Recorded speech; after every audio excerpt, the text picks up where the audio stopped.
Hello and welcome to the tutorial for the DkOscillator preset. If you're visiting this page, you've probably read about the preset and have a vague idea of what it does. And you might be wondering what the hell you would ever use this for, so I'm going to show you. Basically what the preset does is it oscillates transform values based on a sine wave. So rather than having to keyframe everything, you can just use this and the values will oscillate between two numbers back and forth forever and ever. So why would you use this? Well, let's take a look at some examples. So I'm going to grab my Extreme Couponing Tips Lolly and put it in there. Now, let's say I wanted to make this thing sort of bounce back and forth like it was dancing. I could keyframe that, of course, just with rotation values, add some keyframes, copy and paste them.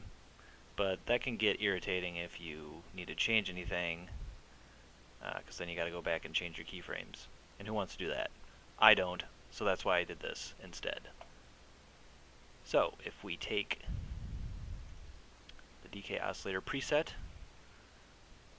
drag it onto our, first what we want to do is change the anchor point, because we don't want it to dance like it isn't affected by gravity or something, because that would be insane. So we want it to rotate about this point. Then we'll put the oscillator on it, and you see here that you'll get a bunch of controllers.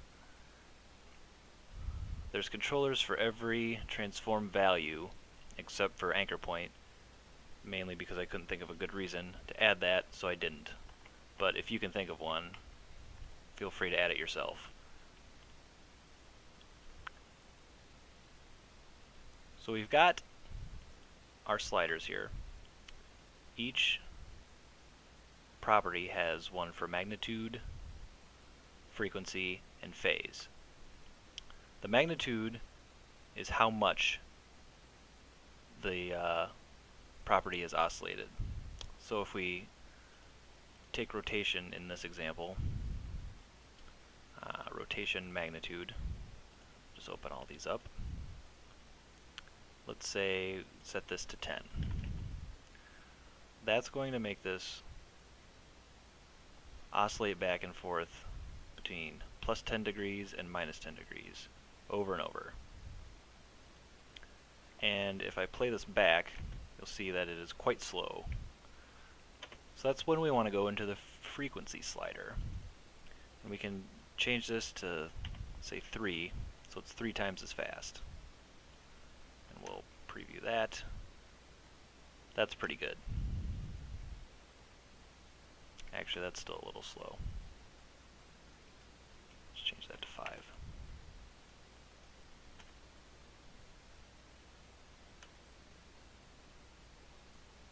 Alright, good enough. So we got this bouncing back and forth. So already, I mean, you could use this and whatever and just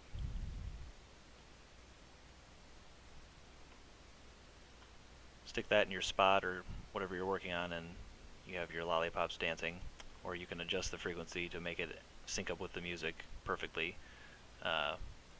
which is an easy thing to do with this. But what you can also do is stack these on top of each other. So what we can add to this is we can add a scale Y, so it'll kind of bounce up and down as well as rotate. So let's say we want to do that 5.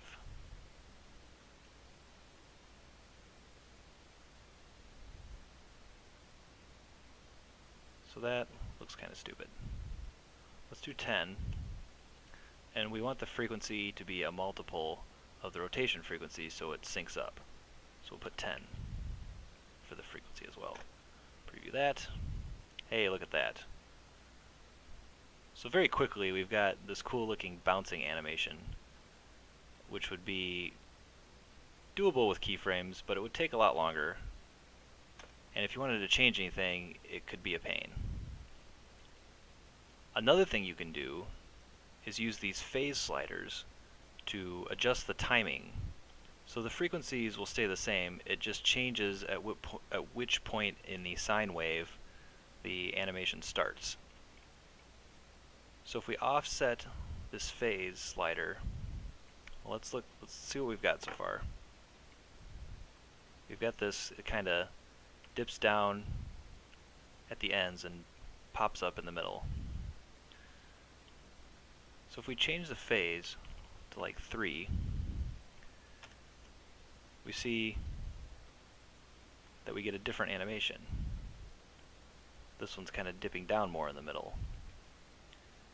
If you change it to 5, you can get something even different, where it's kind of bouncing up at the ends and dipping in the middle, like it's raising the roof, which is what I'm doing right now, but you can't see it. So that's one way to use the DK oscillator to save yourself some time and get some pretty cool animations. Another thing that I've found useful is if you take something like this dollar bill, and we'll scale that down, and the nice thing is, add the oscillator to it, even though it adds an expression to the scale, you can still scale it independently. So you can make this the base size and then it'll oscillate from that, or you can make it smaller and it'll oscillate from that. So what you can do here is take the anchor point, move it up here so it'll rotate around that. Add your rotation magnitude, like 5, that's good. Frequency, we'll pick 5 again, why not? And you've got this wiggling thing. Now, what you can do to the phase is you can alt-click the slider value. All these slider values are keyframeable, so you can, if you want something to start oscillating and then peter out, you can just keyframe it down. You can also add expressions to the sliders. So for this one, we'll type wiggle 0, 5. So that basically will just assign it a random value once. Since it's 0 times a second, it'll give it a random value within 5, which will come in handy in a minute when we start duplicating this. So we've got this doing that. That's pretty cool. So what we can do is take this, take the position. We can also keyframe the position even though there's an expression on it. So we'll move this up here, keyframe the position, go ahead 2 seconds or so, keyframe it down, and we've got this money falling from the sky. Now what you can do is duplicate this a few times, take each one,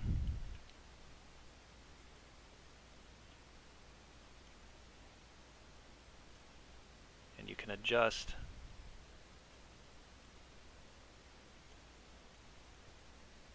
the position values, and since we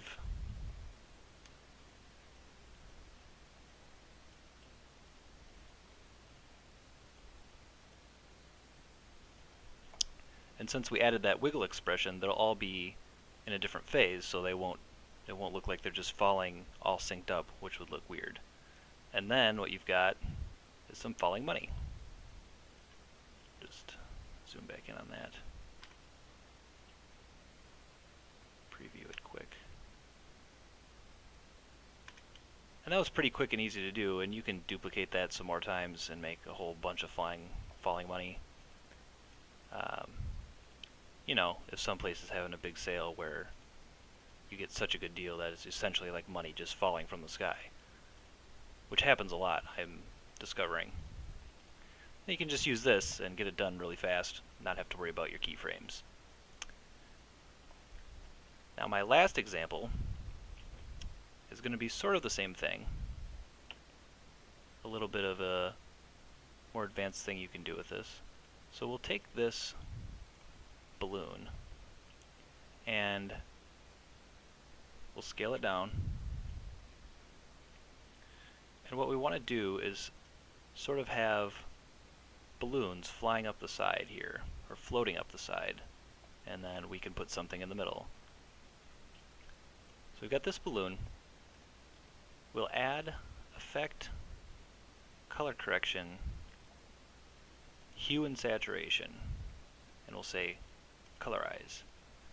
Then we'll alt-click colorize hue, and we'll use that wiggle expression again, so that when we duplicate this, it'll give it a random hue value. And we want to use 0 and 360 because this wheel goes from 0 to 360. Now we'll get a completely random hue value when we duplicate this. And it helps if you use a source that's a little more vibrant than the one I picked, because then you'll get a bunch of bright colors instead of this lame brown balloon. I don't know who would ever buy that, but someone did, and it's going to be a lame party. Alright, so we've got the hue set up. We'll take our DkOscillator, and what we want for this is we want the position X.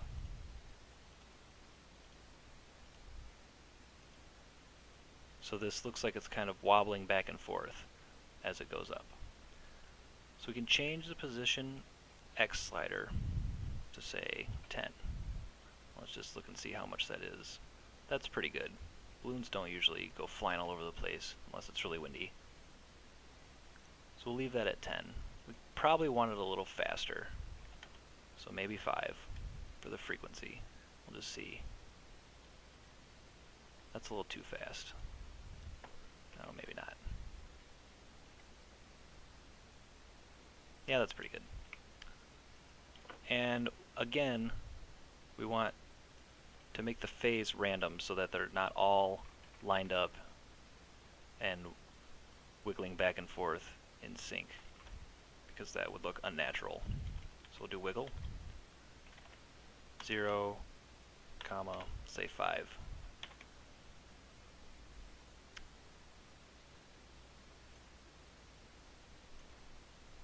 Okay, good. Now, if we duplicate a bunch of these, we should get a bunch of different colored balloons that we can then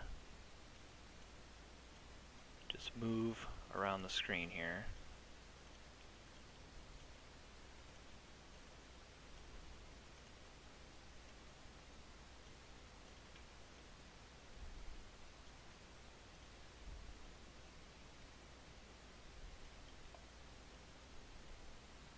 And they're kind of wiggling back and forth like that. Then what you can do is take the position, and you could do this with a pre-comp too, pre-compose all these, make your comp size sort of short and long, and add a bunch of balloons so they can scroll up. But I'm just going to do this the fast way. I'm sure you guys all know how to do that. Add a keyframe for the position, go ahead a little bit, and then just animate them up. You can preview that. Take a second. Alright. And then you have these balloons floating upwards. Now obviously you'll want to extend that out so they don't just stop in midair. And if you have more balloons, you can make this a longer animation and it'll look a little bit better. But for example purposes, this is fine. And your balloons kind of float upward. That actually looks dumb. Keep it short.